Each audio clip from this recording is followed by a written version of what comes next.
During this time of uncertainty, a lot of us have questions, everything ranging from stimulus checks to help for small businesses to how to put food on the table when you've lost your job.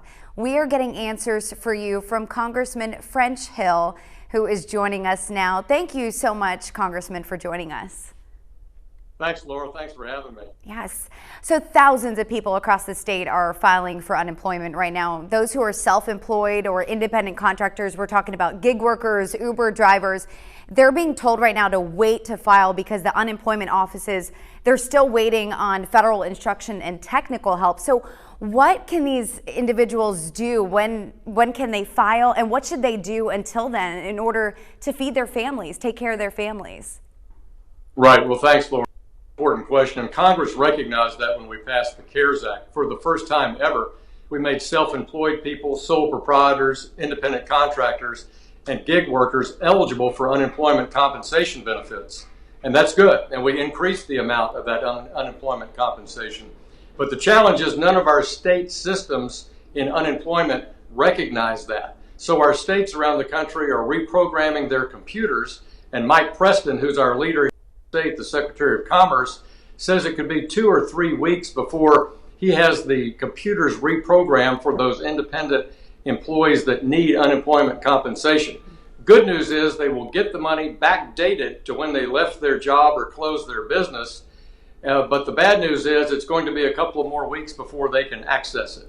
So what can they do in the meantime in order to do simple things like put food on the table? Right.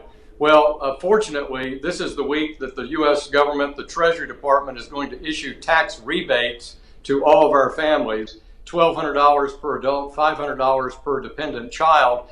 Those checks will go out early next week. If you have a direct deposit relationship with the IRS, where you've gotten a tax rebate before, you'll get this check direct deposited into your account. If you don't, the IRS is going to have a web portal up on Monday that will allow you to put in the information so they can direct deposit that money to your account. If for some reason you can't do that, the Treasury will mail you a check or send you essentially a card, a debit card with that amount of money on it for your use. So that will provide a little bit of relief until we can get this system up and running. Right. Now, small businesses too are affected by this. What do you tell small business owners to do in order to keep their business afloat and most importantly help their employees? Right. This is really important, and for the last 6 days the Treasury and the Small Business Administration have stood up the Paycheck Protection Program, and over 500,000 small businesses in America have already applied for one of those loans, and over $100 billion has been committed out of the $349 billion that Congress appropriated. The way a small business accesses that money is to go to their local bank, local credit union, or farm credit agency, and that's where they can apply for one of those loans. The money is specifically tailored to cover their payroll, pay their rent, pay their mortgage, pay their utilities for the next 8 weeks at the peak of this crisis. Now, this is a loan, so will they have to pay this back unlike the stimulus check? Yeah, good question. If you use the money for payroll and for those critical expenses for the 8 weeks, the loan will be converted into a grant and will be forgiven. The SBA will pay the bank off. So that's why it's a 2-page application. It's very straightforward, and it'll turn into about 8 weeks of operating capital for a small business that'll be forgiven. And if they need additional funds, they can have a little more than that. The bank will work with them and they'll be able to pay that out over time. But that core amount, that 8 weeks, will be forgiven and be treated as a grant for that small business. Some of these small businesses have not had the money yet. A lot of banks still feel like they need some guidance on it. So is there anything that we can do to improve this process a little bit so that these small businesses can get the money? Yeah, Laura, it's a good question. I've worked just night and day over the last 10 days working with the Small Business Administration and the SBA along with the Treasury to get the guidance these banks need. It's much better today, Friday, than it was a week ago on Friday when this program started. But it is amazing that we've stood up this program in less than a week and gotten 500,000 of these loans produced around the country.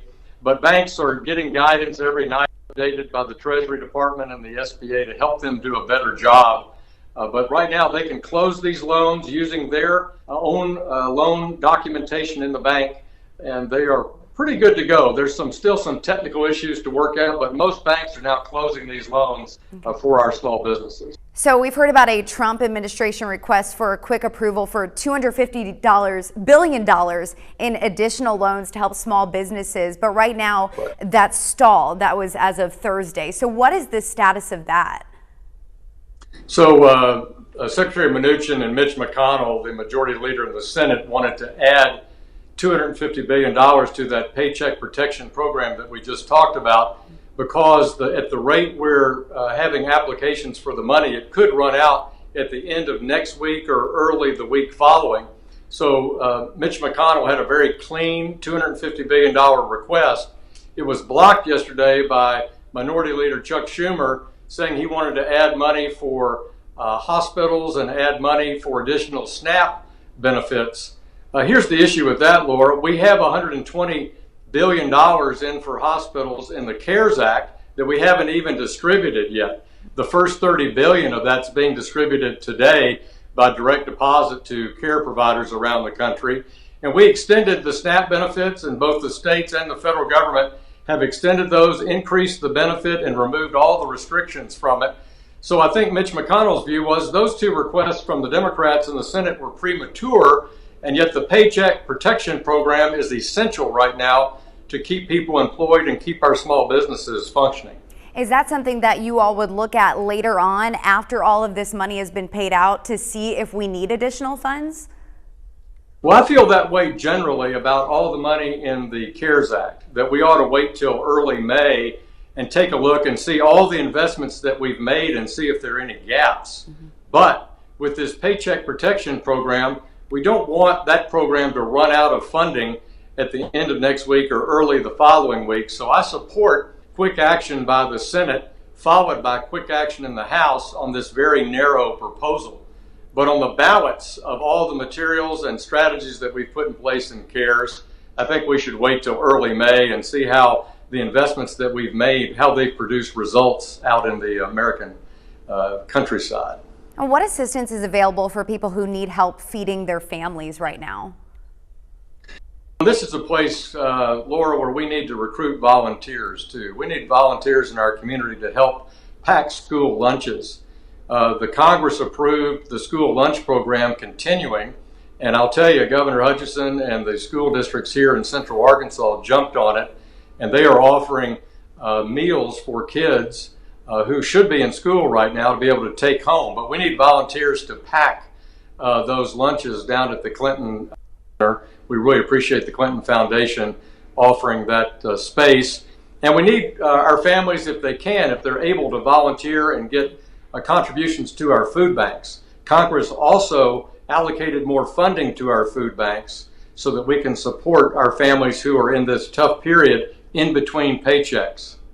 Now let's talk about renters and homeowners. Some people are not able to pay their rent, not able to pay their mortgage because they're out of a job. So what help is available for them?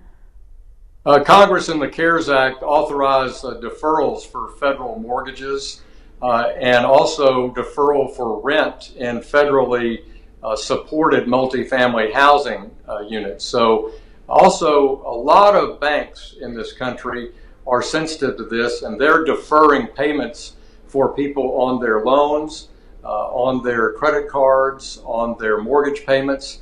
And I really encourage families to contact their landlord or contact their banker about the deferral for at least 60 days or so that we can get through killing this virus and get our economy back to work and get our families back earning a paycheck.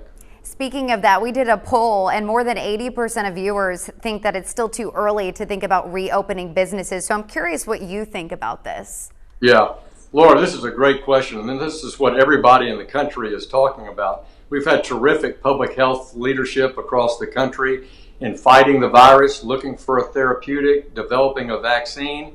We've had great leadership here in the state with Nate Smith and Cam Patterson and Asa Hutchison leading the public health effort.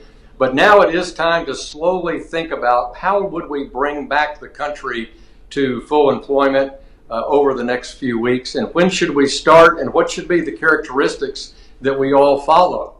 So the Center for Disease Control is working on this, the CDC, Dr. Fauci at the NIH, all will be providing guidance on us on how can we, once the pandemic peaks and begins to tail off, how can we all go back to work safely? How can we all go back to more positive thoughts about how we want to spend our time rather than being in our homes? So it's an important topic. It'll be a national conversation, but I believe we can do it, and we'll do it safely, and we'll get the confidence that they can get back out and get back to work. One question from a viewer is this: for the people who owed taxes instead of getting a refund this year, how will the stimulus checks affect next year? Right, good question. You still will get an economic check from the Treasury, a tax rebate from the Treasury. If you owe money for 2019, that payment is now not due until July 15th. It's been deferred from April 15th, next week. So if you owe money from 2019 taxes, your payment's deferred until July 15th, and you'll still get one of these tax rebate checks here in the next few days. Okay, and our second question from a viewer is, will parents of college students, or will the students themselves receive stimulus money if they filed taxes on their own? The parents will get their $1,200. Kids over 17 that are not dependents on their parents' tax return are a gap in this program. So someone in college is not going to get a check like their parents would. So it's a gap in the program. I'm not sure Congress anticipated that when they were drafting it, but that's the state right now. Okay, and Congressman, is there anything else, maybe a popular question that you're getting frequently asked that you think that we should address? Well, a lot of retirees that are on Social Security have asked me, will they get a tax rebate check? And the answer to that question is yes, and you'll get that even though you're not working. That was a question that we've gotten a tremendous amount from a lot of our older senior citizens.